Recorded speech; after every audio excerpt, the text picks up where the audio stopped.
కడప జిల్లాలో ప్రధాన సమస్య ఉంది సార్. అటవీ శాఖ ఆధ్వర్యంలో farm to charcoals farm to permission ఇస్తారు సార్.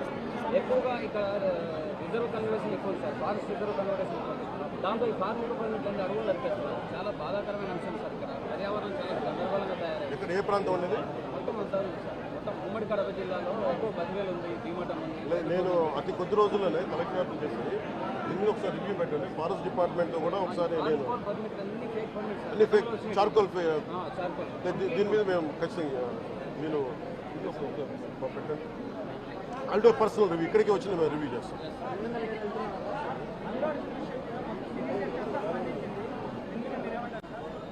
రెలవెంట్ ఇక్కడ మనుషులు చచ్చిపోయి సినిమాల గురించి మాట్లాడారు. కొంచెం పెద్ద మనుషులు కొట్లేసి మన పని అయిపోయిందంటే కదా, ఇలాంటి వాటికి మీరు బయటకు వచ్చి మాట్లాడాలి. భవిష్యత్తులో ఇలాంటి నాయకులు మళ్ళీ ఎన్నికల్లో పాల్గొనాలంటే కూడా వాళ్ళకి భయం రావాలి. మీరు ఆ స్థితిలో మీరు ప్రజలు కూడా దీన్ని అప్రమత్తంగా మీరు కూడా దీనికి బాధ్యత వహించండి. మీ ప్రభుత్వం మీకు అండగా ఉంటుంది. అలాగే జవహర్ బాబు గారి భార్య ఒకటే భయపడుతూ ఉన్నారు. అయ్యా మేము నిస్సహాయతలో ఉండేవాళ్ళం, మేము ఎస్సీ మాల కులానికి చెందిన వాళ్ళం, మాకు భయాలు వేస్తున్నాయి, మాకు ఎవరు లేరు మాకు అండగా ఉంటే వాళ్ళకి ఇదే చెప్తున్నాను. మేము భరోసా ఇస్తున్నాం. పక్కనే కలెక్టర్ గారు ఉన్నారు, ఎస్పీ గారు ఉన్నారు, ఎమ్మెల్యే గారు ఉన్నారు, మిగతా జిల్లాకు సంబంధించిన నాయకులందరూ ఎమ్మెల్యేస్ ఉన్నారు, నాయకులు ఉన్నారు. మేము అందరి తరఫున మాటిస్తున్నాం. మీకు ఏ మాత్రం ప్రాణ భద్రతకి ఏమైనా ముప్పు కలిగినా మేమందరం మీకు అండగా ఉంటాం, కఠినమైన శిక్షలు తీసుకుంటాం అని మీకు భరోసా ఇవ్వడం జరిగింది వాళ్ళకి. అలాగే డాక్టర్స్ని అడిగాను, వాళ్ళు చాలా లోపల కొట్టేశారు మొత్తం. ఆయన బాగలేదు, ఆరోగ్యం బాగలేదు.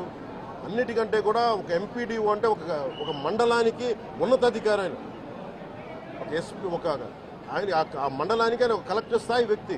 అలాంటి వ్యక్తిని కూర్చొని దుర్భాషలాడుతూ, బూతులు తిడుతూ, కులం పేరు మీద దూషిస్తూ ఇది కూర్చోబెట్టి ఇది ఒక పరిపాటి అయిపోయింది. ఇది ఇక్కడతో ఆగాలి. ముఖ్యంగా రాయలసీమ ఎక్కడైతే ఉందో మీకు ఇలాంటి ఆధిపత్యపు ధోరణి ఉందో దీన్ని అందరూ సమిష్టిగా ఎదురు తిరగాలని మనస్ఫూర్తిగా నేను ఆకాంక్షిస్తున్నాను. మీరు కూడా పాల్పంచుకోమని కోరుకున్నా. అలాగే చాలా స్పష్టమైన ఆదేశాలు ఇచ్చాం. పోలీసు ఉన్నతాధికారులకు కానీ, కలెక్టర్ గారికి కానీ, ఎమ్మెల్యే గారికి మొత్తం అందరం కూడా సమిష్టిగా ఒకటే నిర్ణయం తీసుకుని ఇలాంటి భవిష్యత్తులో రాకుండా, పునరావృతం కాకుండా ఉండాలని మనస్ఫూర్తిగా మేమందరం నిలబడి ఉన్న ఈ మాట మీద. అందుకని తెలియజేసుకుంటూ ఇప్పుడు గాలివీడు మండలంకి వెళ్ళి ఎలా జరిగింది వీటి మీద నేను అక్కడ మాట్లాడుతూ ఉన్నాను. అది కూడా కలెక్టర్ నా దృష్టికి తీసుకొచ్చారు. ఇందాక దారిలో నాగేంద్ర అని ఒక రైతు దాదాపు 3 ఆయన కుటుంబ సభ్యులు బిడ్డలతో సహా భార్యను కూడా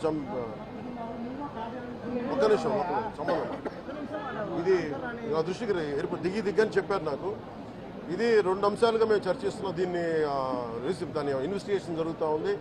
ఒకటి, అంతకు ముందు రోజే మ్యూటేషన్ మీద మేము తిరిగి ఆయన పొలం ఆయనకు వచ్చేస్తుంది, ఆయన ఎవరి దగ్గర అప్పు తీసుకున్నారంట. ఆ సదరు వ్యక్తి దగ్గర తిరిగి ఆయన మీద రాయించుకోవడానికి ఆయన మ్యూటేషన్ కూడా జరిగింది. అంటే దాని అర్థం ఏంటంటే అప్పు తీర్చడానికి సంసిద్ధంగా ఉన్నారు, ఆయన దగ్గర డబ్బులు ఉన్నాయని అర్థం.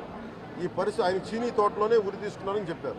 చీనీ తోట కూడా కాపుకి వచ్చింది. అలాగే కొర్రల పంట వేశారు.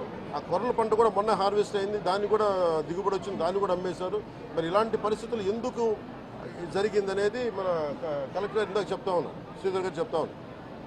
ఇది చాలా బాధాకరం అనిపించింది. వారికి మనస్ఫూర్తిగా నేను నా గుండె లోపల నుంచి నేను సానుభూతిని తెలియజేస్తున్నాను, ప్రగాఢ సానుభూతిని. అది ఏ పరిస్థితుల్లో జరిగిందనేది సంపూర్ణమైన నివేదిక వచ్చాక దీని మీద సరైన యాక్షన్ తీసుకుంటాం. ఒకవేళ నిజంగా అప్పులు బాధ భరించలేక చనిపోయారా, అలాగే లేదంటే ఎవరన్నా బలవంతంగా ఇబ్బంది పెట్టి చచ్చిపోయేలా చేశారు, ఈ కోణంలో కూడా మనకి ఇన్వెస్టిగేషన్ జరుగుతూ ఉంది. దీని మీద వచ్చాక దీని మీద ఖచ్చితంగా స్పందిస్తాం.